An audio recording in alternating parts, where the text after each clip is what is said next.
Some people think that it's enough to get a native English speaker to edit their work. Do you agree? Well, you got to be careful with native speakers. Ones that are like English majors or graduate students or recently graduated students.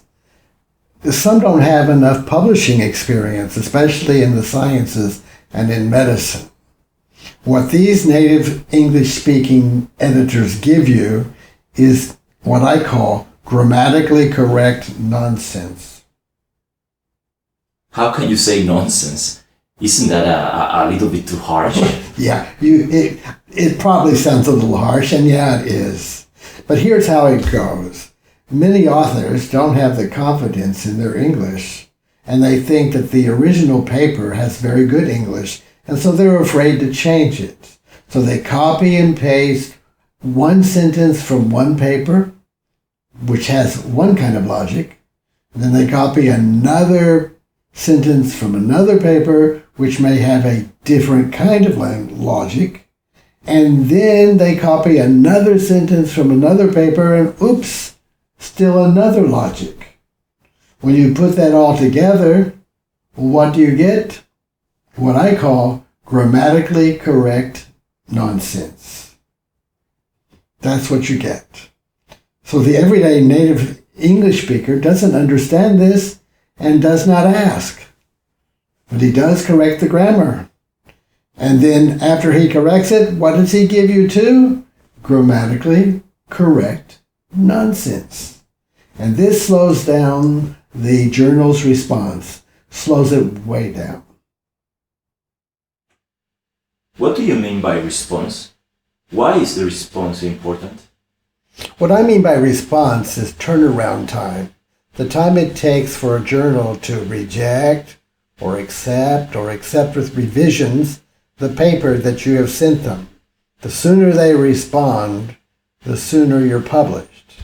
And grammatically correct nonsense, what we just talked about, poor presentation or illogical flow of ideas really slow down the journal's response because the editors and the peer reviewers have to spend too much time and effort. Too much time and effort doing what? Too much time and effort, one, to figure out what the author is trying to say, and two, to figure out how to tell the author what's wrong in a quick and simple way. If it were only grammar, they could explain it very easily, but it takes them too much time to explain presentation or too much time for logic and style, especially when they're trying to explain it to a non-native English speaker. Like most successful researchers and scholars, the peer reviewers are really busy and they don't have much time. And so what do? What? They postpone and postpone and postpone until they have time or until they feel like doing it. Meanwhile, the authors are waiting and waiting and waiting, not knowing what in the world is taking the journal so long. Oh, that must be a torture, so painful. Torture for sure for everyone. Also, many peer reviewers don't know how to explain the problem to the writers. So they just say, improve the English or improve the language. And then the poor non-native English speakers think it's got to be something wrong with the grammar. And so they correct the grammar errors, but not the real problem. Then the revising process takes even longer. Oh, a lot of things can happen in that time. Yeah, sometimes things can change in the field too, and the paper becomes outdated. I remember when I was writing an introduction to show people how to write an introduction, I wrote an introduction for artificial sweeteners, and I chose one artificial sweetener that had been proven to be safe. Fast forward 3 months, when I'm about ready to give the presentation, a news article came out that this artificial sweetener was unhealthy, like all the other ones.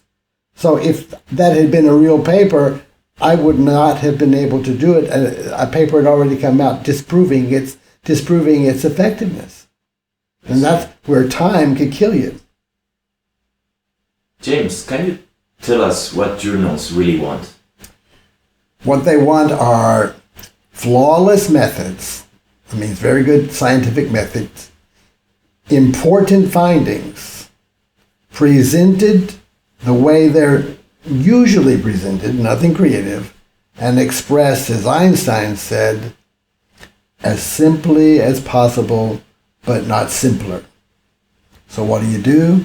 You cut some more until it hurts.